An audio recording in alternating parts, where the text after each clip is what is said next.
নমস্কার, আমি ডক্টর বোধসত্ত্ব খান চলে এসেছি সহজ শেয়ার বাজারের আরেকটি নতুন এপিসোড নিয়ে। প্রিয় বন্ধুরা, আশা করি সবাই ভালো আছেন এবং সুস্থ আছেন। বিগতকালের এপিসোডেই আলোচনা করেছিলাম যে হয়তো বা এটা একটা শর্ট কাভারিং।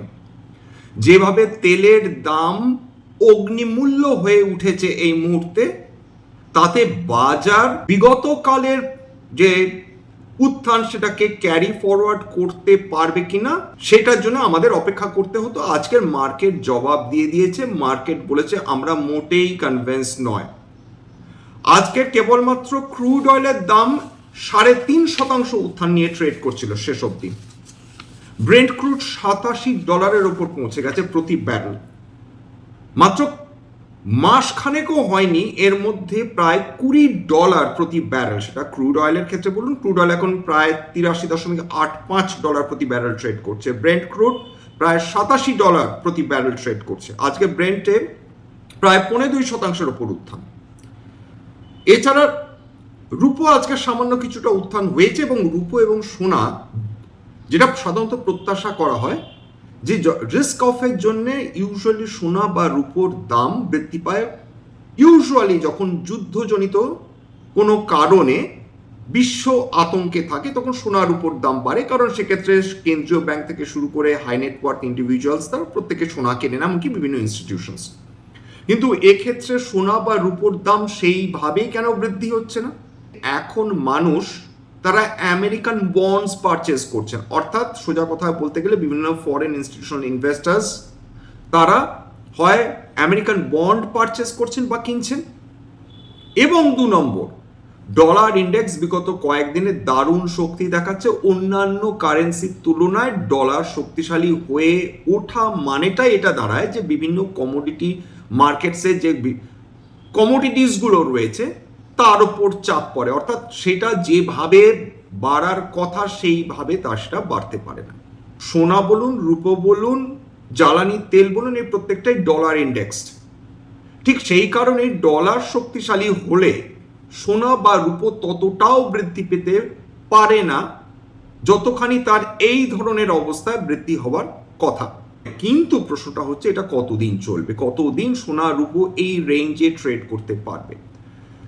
এবং তেলের দাম যে অগ্নিমূল্য হয়ে রয়েছে, এটাতে একটা কথা ভীষণভাবে স্পষ্ট যে যুদ্ধ দীর্ঘায়িত হলে আমাদের কপালে কিন্তু দুর্ভাগ্য নাচছে। যে দেশগুলো যারা মারাত্মকভাবে বিদেশি তেল আমদানির উপর ডিপেন্ডেন্ট, তারা প্রত্যেকে দারুণ ভুগতে চলেছে। এর মধ্যে দক্ষিণ কোরিয়া, জাপান, এই দুটি দেশ সবচেয়ে বেশি, তারপর চায়না রয়েছে, তারপর ভারতবর্ষ রয়েছে। ভারতবর্ষে প্রায় ৮০ থেকে ৮৫% তেল কিন্তু বিদেশ থেকে আমদানি করতে হয়। ভারতবর্ষ তারা বিগত কয়েক বছরে তারা বিভিন্ন ধরনের সাপ্লাই চেন লাইন তৈরি করেছে।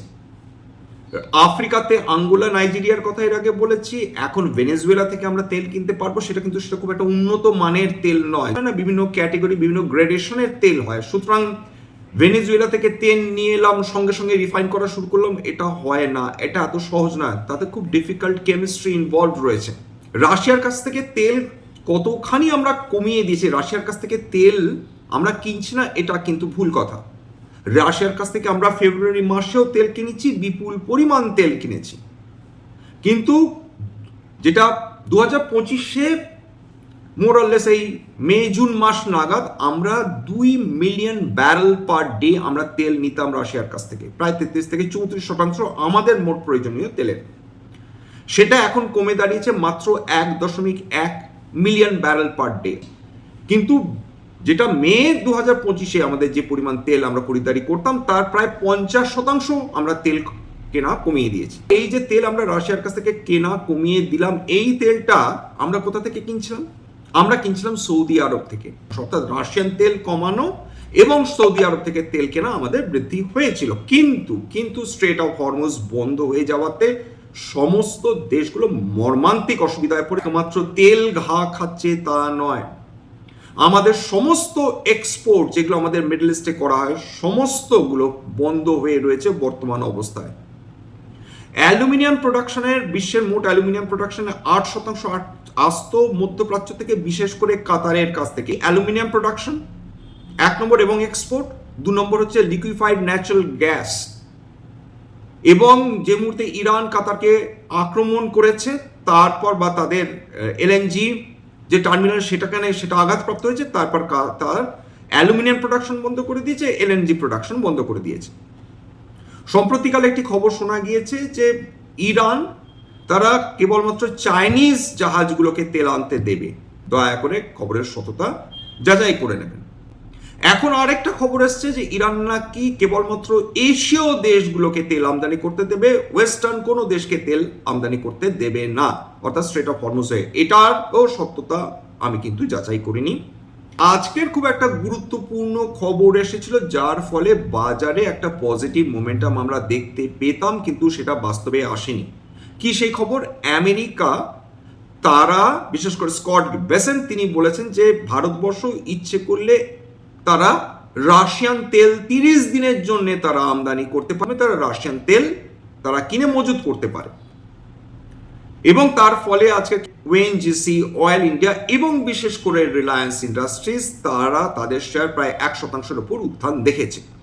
তার কারণ রাশিয়ান তেল কিনে ইউরোপকে বিক্রি করার ক্ষেত্রে রিলায়েন্স ইন্ডাস্ট্রিজ ছিল পথিকৃৎ। তারা প্রায় প্রত্যেক দিন 6 লক্ষ ব্যারেল তেল তারা রাশিয়ার কাছ থেকে কিনতো, সেটা মাঝখানে অনেকটা কমিয়ে দিতে তারা বাধ্য হয়েছিল। এখন আবার রিলায়েন্স ইন্ডাস্ট্রিজের ক্ষেত্রে সুবিধা হলো যে তারা রাশিয়ান তেল, বিপুল পরিমাণ রাশিয়ান তেল কিনে মজুত করতে পারবে এবং বিভিন্ন পশ্চিমা দেশগুলোকে তারা বিক্রি করতে পারবে রিফাইন্ড তেল। এর ফলে রিলায়েন্স ইন্ডাস্ট্রিজে আজকে একটা উত্থান দেখলাম। এবং অয়েল ইন্ডিয়া এবং ওএনজিসি, যেহেতু এরা আপস্ট্রিম কোম্পানিজ, খুব স্বাভাবিকভাবে আগের দিনে আলোচনা করেছিলাম যে কোন সেক্টরগুলো ইউজুয়ালি বেনিফিটেড হয় এরকম ধরনের যদি বিশ্বের টালমাটাল অবস্থা হয়, যুদ্ধের পরিবেশ সৃষ্টি হয়, সেক্ষেত্রে আপস্ট্রিম কোম্পানিজগুলো যে স্বাভাবিক বেনিফিট পাবে সে ব্যাপারে কোনো সন্দেহ নেই। আজকের ওএনজিসি এবং অয়েল ইন্ডিয়া যারা আপস্ট্রিম কোম্পানিজ তারা বেনিফিটেড হয়েছে। অন্যদিকে ডাউনস্ট্রিম কোম্পানিজগুলো তারা খাচ্ছে, যেগুলো লিকুইফাইড ন্যাচারাল গ্যাস নিয়ে ডিল করে, ভারতবর্ষে ব্যবসা করে, তারা গোত্তা খাচ্ছে। আজকের গ্যাস অথরিটি অফ ইন্ডিয়া জানিয়ে দিয়েছে যে তারা বাধ্য হয়ে যে বিভিন্ন কোম্পানিকে তারা গ্যাস প্রোভাইড করতো তার কোটা তারা কমিয়ে দিতে বাধ্য হচ্ছে। এর আগে গুজরাট গ্যাস তারা ঘোষণা করেছিল, এখন এমআরপিএল ফোর্স ম্যাজরে তারা অ্যাপ্লাই করেছে। ফোর্স ম্যাজরি মানে হচ্ছে কোনো কারণে দৈব দুর্ঘটনা যদি ঘটে, অর্থাৎ যুদ্ধের কারণে, দাঙ্গার কারণে, মহামারী, বন্যা, ভূমিকম্প, যাই হোক না কেন, যদি কোনো কোম্পানি তাদের ক্লায়েন্টদের নির্দিষ্ট সময়ের মধ্যে প্রোডাক্ট যদি তারা দিতে না পারে, সেক্ষেত্রে অপোজিট পার্টি, অর্থাৎ যারা ক্লায়েন্ট, যারা খরিদ্দার, তারা এক্ষেত্রে তারা কিছু বলবে না, কারণ তারাও ব্যাপারটাকে অ্যাকসেপ্ট করে নিতে বাধ্য যে এরকম একটা কন্ডিশনে, ভোলেটাইল কন্ডিশনে তারা যে মূল্য দিয়েছে তার বিনিময়ে তারা প্রোডাক্ট হাতে পাবে না। এখন সমস্যাটা যেটা দাঁড়াচ্ছে যে তেল আর কত যেতে পারে, কত ওপরে উঠতে পারে। বিভিন্ন মধ্যপ্রাচ্যে যে দেশগুলো, তাদের যে উচ্চ পর্যায়ের যারা রয়েছেন কর্মকর্তা এবং মন্ত্রীরা, তারা বলছেন যে যদি $150 প্রতি ব্যারেল তেল চলে যায় মাত্র কয়েকদিনের মধ্যে, তাতেও কিন্তু সেটা কিন্তু অস্বাভাবিক কিছু নয়। এইবার প্রশ্নটা হচ্ছে, যদি রাশিয়ান তেল আমরা হাতে পাই, সেটা আমাদের কিছুটা কষ্ট লাঘব করবে, কিন্তু তেল তো স্ট্রেট অফ হরমুজ দিয়ে পাওয়া প্রায় অসম্ভব হয়ে গিয়েছে। তাহলে রাশিয়ান যে তেল রয়েছে, রাশিয়ারও তো একটা লিমিট রয়েছে তেল সাপ্লাইয়ের। তারা ভারতবর্ষকে তেল দেবে বলেছে, এই ব্যাপারে কোনো সন্দেহ নেই। কিন্তু এখানে চায়নাও ডিমান্ড করবে, দা ভাই আমার তেল লাগবে, জাপান ডিমান্ড করবে, কোরিয়া ডিমান্ড করবে, সমস্ত দেশগুলো ডিমান্ড করবে রাশিয়ার কাছ থেকে আমাদের তেল দাও, আমাদের তেল প্রয়োজন রয়েছে। তার মানে যেটা লিমিটেড সাপ্লাই রয়েছে তার জন্য ডিমান্ড আরও প্রবল হয়ে উঠবে, এবং ডিমান্ড আরও প্রবল হয়ে উঠলে, যেটা স্বাভাবিক, রাশিয়া সবাইকে কিছু করে তাদের কোটা অনুযায়ী তাদের তেল দেবে বা দেওয়ার চেষ্টা করবে। হঠাৎ করে একদিনে তো কয়েক মিলিয়ন ব্যারেল পার ডে তেল বাড়ানো রাশিয়ার পক্ষে সম্ভব নয়, যতই বিশ্বের সবচেয়ে বেশি তেল ভান্ডার তার কাছে থাকুক না কেন বা গ্যাস ভান্ডার তার কাছে থাকুক না কেন। অর্থাৎ সময়টা খুব গুরুত্বপূর্ণ হয়ে যাচ্ছে, যে সময় আমি প্রোডাকশন করব এবং কতটা সাপ্লাই করতে পারবো। সমস্ত ইকোনমি সাফার করতে চলেছে, বিশ্বের সমস্ত ইকোনমি। এই যুদ্ধ অচিরে না থামলে খুব মুশকিল প্রত্যেকটা ডেভেলপিং ইকোনমির জন্য। ব্যাংক নিফটি প্রায় 2% উত্থান, বিগত কয়েকদিন ধরে নিফটি প্রত্যেকটা টপ নচ যে ব্যাংক নিফটি টপ নচ যে কোম্পানিজগুলো রয়েছে প্রত্যেকে আজকের ঘা খেয়ে নিচে নামছে। কি কারণে আতঙ্ক? তেলের তো একটা কারণ আমরা দেখেই ফেলেছি, যে তেলের ক্ষেত্রে যে তেল সাপ্লাই না হলে ডাউনস্ট্রিম কোম্পানিজগুলো তারা বিপক্ষে পড়বে। কিন্তু হঠাৎ করে ব্যাংকগুলোর কি হলো? ব্যাংকগুলো আগাম অবস্থা তারা আন্দাজ করে ফেলেছে। খুব সহজ ভাষায় তেলের যথাযথ সাপ্লাই, গ্যাসের যথাযথ সাপ্লাই যদি না পাওয়া সম্ভব হয়, এনার্জি ক্রাইসিস যদি হয়, ইনভেরিয়েবলি সবচেয়ে বেশি প্রথম চাপ আসবে, আঘাত আসবে ট্রান্সপোর্টেশন, লজিস্টিক্স। এবং $60 প্রতি ব্যারেল তেল যদি $150 প্রতি ব্যারেল তেলে চলে যায়, দ্বিগুণের বেশি যদি তেলের দাম বর্ধিত হয়, কি মনে হচ্ছে লজিস্টিক্সের দাম এক থাকবে, যানবাহনের দাম এক থাকবে? সমস্ত খরচ হু হু করে বৃদ্ধি পাবে। এবং লজিস্টিক্স এবং ট্রান্সপোর্টের দাম বৃদ্ধি পেলে আপনাদের কি মনে হয় দৈনন্দিন জীবনে ব্যবহৃত পণ্যগুলো তার দাম বৃদ্ধি পাবে না? কোম্পানিগুলো কি নিজেরা তারা মাথা নত করে সমস্ত খরচ তারা অ্যাকসেপ্ট করে নেবে, লস অ্যাকসেপ্ট করে নেবে? মোটেই না। তারা সমস্ত কাস্টমার মানে এন্ড ইউজ কাস্টমারের ওপর কিন্তু পাস অন করে দেবে এই ধরনের খরচ।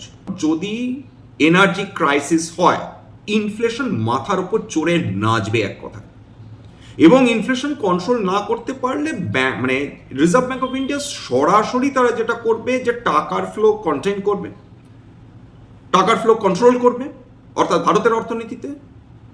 এবং খুব স্বাভাবিকভাবে যদি তারা ইন্টারেস্ট রেট বাড়িয়ে দেয়, এতদিন তো আপনারা ইন্টারেস্ট রেট কমাবার কথা বলছিলাম, যদি তারা মারাত্মকভাবে ইন্টারেস্ট রেট বাড়িয়ে দেয়, সেক্ষেত্রে কারো কি কিছু বলার থাকবে? উত্তর হচ্ছে ডেফিনেটলি কারো কিচ্ছুটি বলার থাকবে না।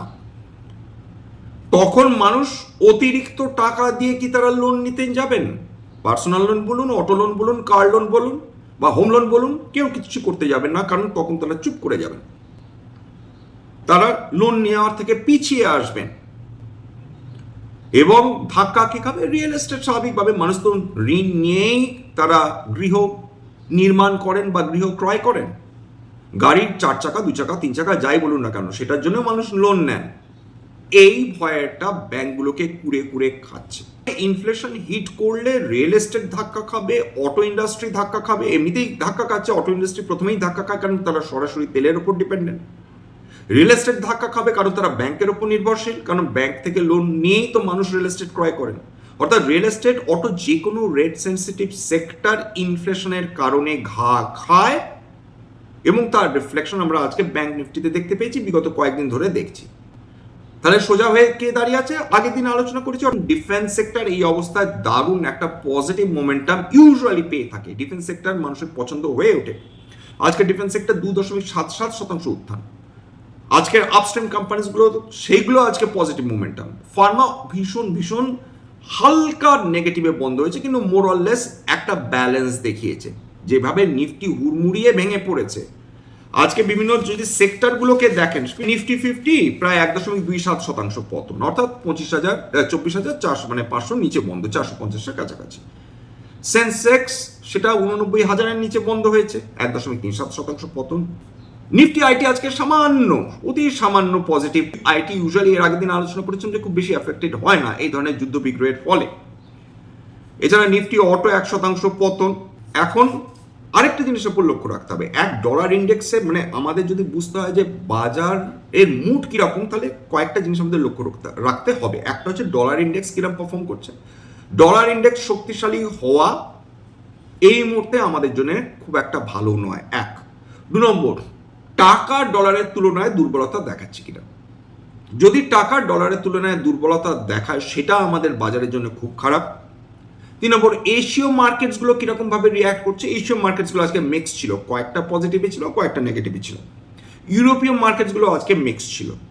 মিক্সড সিগন্যালস এখন আমরা পেয়ে চলেছি। এইগুলোর দিকে আমাদের নজর রাখতে হবে। মার্কেট তো রিকভার করে যাবে, আজ নয় কাল নয় পরশু, কিন্তু বাঙালি মধ্যবিত্ত যেভাবে জীবনযাপন করতে অভ্যস্ত, সেটার ওপর আবার যেটাকে বলে মরার ওপর খাড়ার ঘা যদি আসে, সেটা খুব স্বাভাবিকভাবে মানুষের জন্য সেটা খুব একটা সুখের হবে না বলা যেতে পারে। স্ট্যান্ডার্ড ডিসক্লোজার যে কোম্পানিগুলো নিয়ে আলোচনা করলাম, হতে পারে তার মধ্যে কয়েকটা কোম্পানিতে আমার বা আমার পরিবারের বিনিয়োগ থাকলেও থাকতে পারে। ভবিষ্যতে যদি নতুন করে কিনি বা বিনিয়োগ করি, আগামী বিজ্ঞপ্তি দিয়ে কিনতে বা বিক্রি করতে পারবো না। স্ট্যান্ডার্ড ডিসক্লেমার, এটা কেবলমাত্র একটা এডুকেশনাল চ্যানেল। বাঙালি বিনিয়োগকারীদের ইনভেস্ট অ্যাওয়ারনেস বৃদ্ধির জন্য এখানে কোনো ধরনের কোনো শেয়ারের buy sell recommendation, suggestion, advice এমনকি ইনফ্লুয়েন্স করার প্রচেষ্টা নেই। আমার কথা শুনে যদি কোনো অ্যাসেট বা শেয়ারে বাই সেল সিদ্ধান্ত নেন, ক্ষতির মুখোমুখি হতে পারেন। সুতরাং সবসময় একজন সেবি রেজিস্টার্ড ইনভেস্টমেন্ট অ্যাডভাইসারের পরামর্শ নেওয়ার চেষ্টা করুন বা নিজে নিজে ডিউ ডিলিজেন্স করুন, সেক্ষেত্রে আপনারা উপকৃত হলেও হতে পারেন। সবশেষে যেটা বলি, যদি এই ধরনের এপিসোড আপনাদের ভালো লাগে, প্লিজ একটা লাইক দেবেন, প্লিজ সাবস্ক্রাইব করবেন, এবং যদি সত্যি মনে হয় আমার বাঙালি ভাই বোনদের জীবনে একটুখানি ভ্যালু অ্যাড করতে পেরেছি, প্লিজ নিজে নিজে গ্রুপে শেয়ার করে দেবেন, যাতে বহু বাঙালি বিনিয়োগকারীর কাছে এই ধরনের এপিসোড পৌঁছে যায়। নমস্কার।